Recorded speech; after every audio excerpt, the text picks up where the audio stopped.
When installing the outlet in the box, we start with a 4-inch square box and a connector. This is a non-metallic sheath connector that requires a lock nut be installed.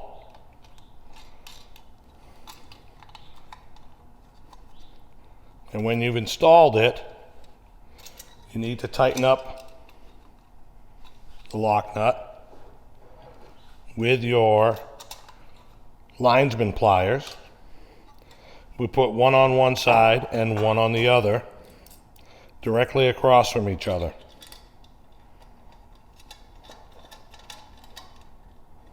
You see how I set it on a 45-degree angle? Then I'm able to take my linemen and just tighten it up. Tighten it snug so that they don't come loose. You should be all set.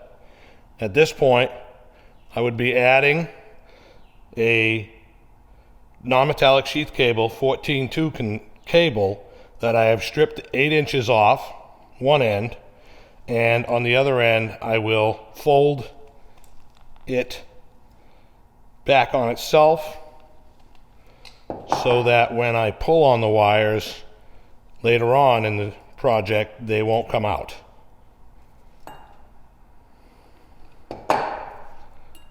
When we insert the non-metallic sheath cable, should go inside the connector, and 1/4 inch of the outer sheath should be showing inside the box. We do that so that we know we're not clamping down on the conductors, but we're actually clamping down on the outer cable, so we don't damage the conductors inside. That also should be snug. Shouldn't come out. Then we'll do the other side. I prepared this one already, 8 inches, and I already folded the opposing side backwards.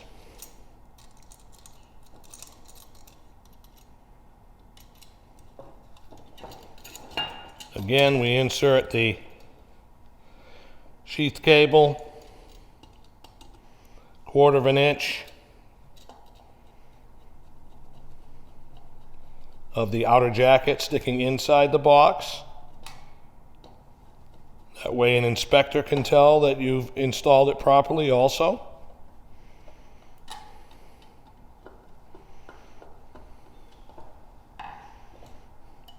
We can fold these up and out of the way. Make sure everything's tight still and the cable doesn't come out. Prior to this, I cut several pieces of 8-inch long solid copper with 14 solid with no insulation, and also a black and a white that are also 8 inches long. You can see that I put a hook on either one of those. And when we're doing this, we need to start with the ground, so you can fold the white and the black wire back out of the way.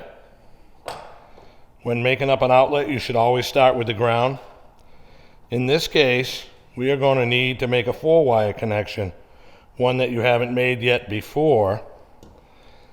And we need that because we're going to have to ground the outlet box and the outlet itself, so that's where the 4 wires come from.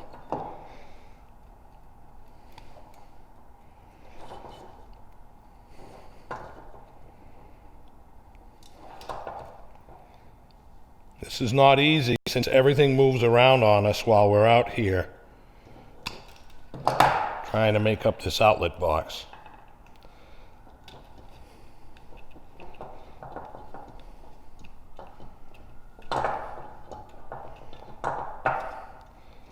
So now I've got the 4 wires wire nutted. I can take those ground wires and stick them in the back of the box.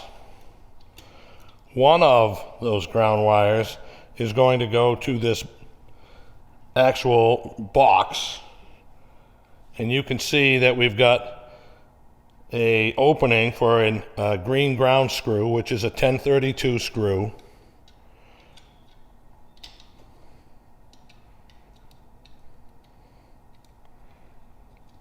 If I can get it started.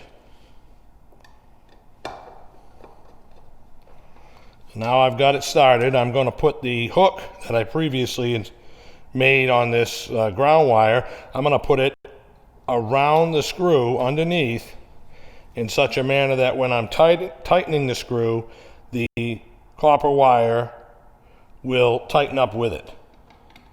It's going in the same direction as the tightening screw.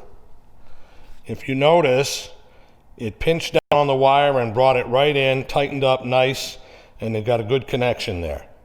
Now I'm able to push that back, and I can get that last ground wire out of the way. Now I can work on the grounded conductor, which is the 2 white wires, or neutral. Using my stripper, I would strip off 3/4 of an inch or so. I've got my 2 conductors, but I'm going to need 1 more conductor to go to the actual outlet, so I'm going to need a 3-wire splice here. These you've done before, but know that they are sometimes difficult. I need to line up the wires.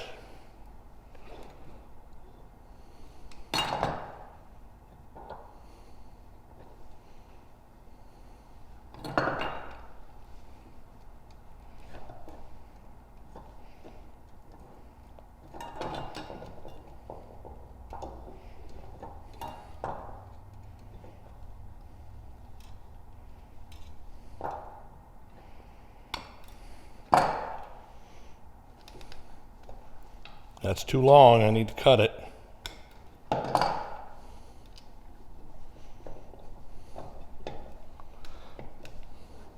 Make sure it's not sticking outside the wire nut.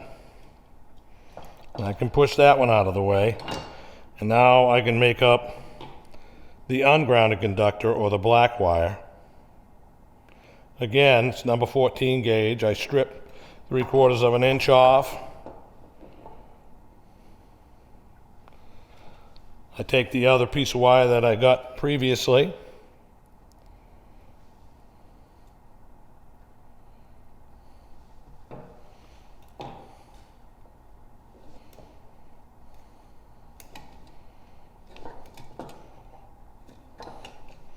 Make up the 3-wire splice. Cut the end off. Put a wire nut on it. Now I've got the 3 conductors that I'm going to need. At this point, I can push the white wires back down into the box, leaving out just the conductor that I need. And I can do the same with the black wire, leaving just the 3 conductors that I'm going to need on the outlet. At this time, I'll make a hook on the ground wire using the wire strippers. You can do it any way you'd like. You can use the holes, the openings that are in the strippers, or you can grab the end and make a hook. Whatever works best for you. And again, we always install the ground first.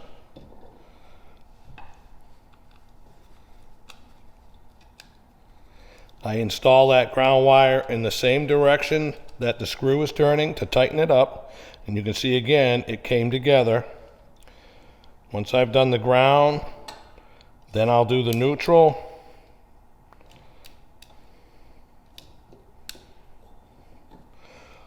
Or the grounded conductor.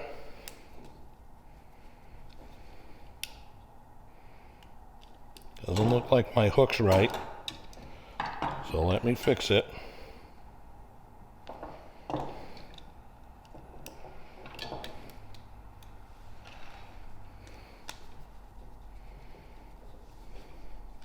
Again, in the direction the screw turns is how you have to put that hook on there. That's a very common mistake. And you see I'm doing it again with the ungrounded conductor. And I have to fix my hook again.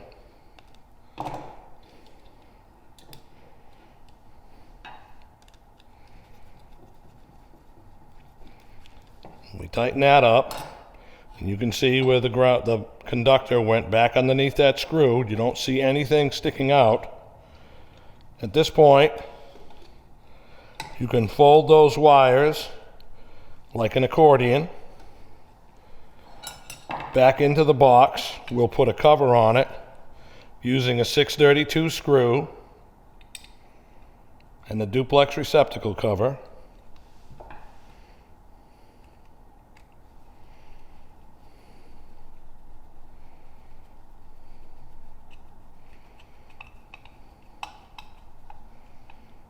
When you've reached this point and you think you're successful, you would want to bring this to the instructor.